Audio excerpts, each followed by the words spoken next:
you all enjoy what we have planned for the evening. So we're gonna kick it off? Now we're gonna talk a little bit about Marty. Oh, fine. We just have to say a few words about Marty. Okay, fine. Marty was a great kid. He was a great kid. He was just a really great kid. He was a great kid, you guys. In my opinion, Marty was a great kid.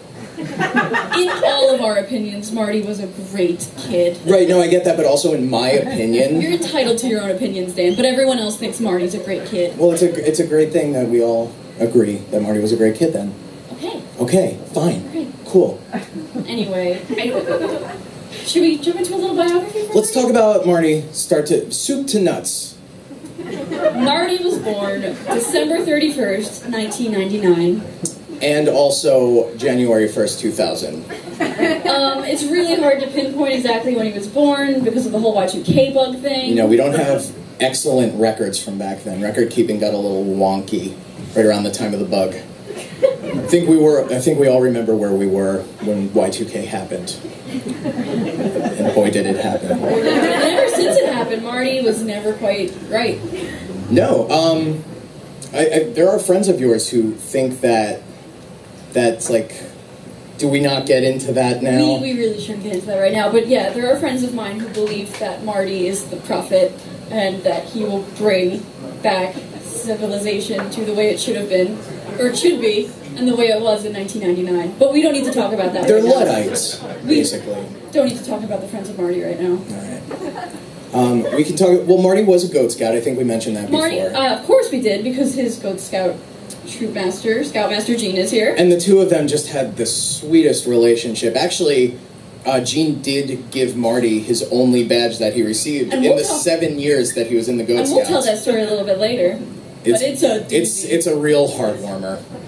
What else can we... Marty loved trains. Marty loved looking at trains. His illness made it a little hard for him to look at anything that moved, but he loved looking at pictures of trains. Sometimes he would, and even then, if he looked head-on at one, got a little dicey, because he was never standing perfectly still. He would sway.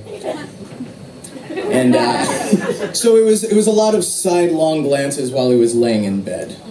What a sweet boy. Just a great kid, honestly. It's a shame how he died. Oh, God, yeah, the tragedy of it. See, do you want to tell it or should I? I think you should tell it. This is hard for me. Secondhand again, of course. You see, Marty, when his illness was really flaring up... Is that the spirit of Marty whistling through the room right now?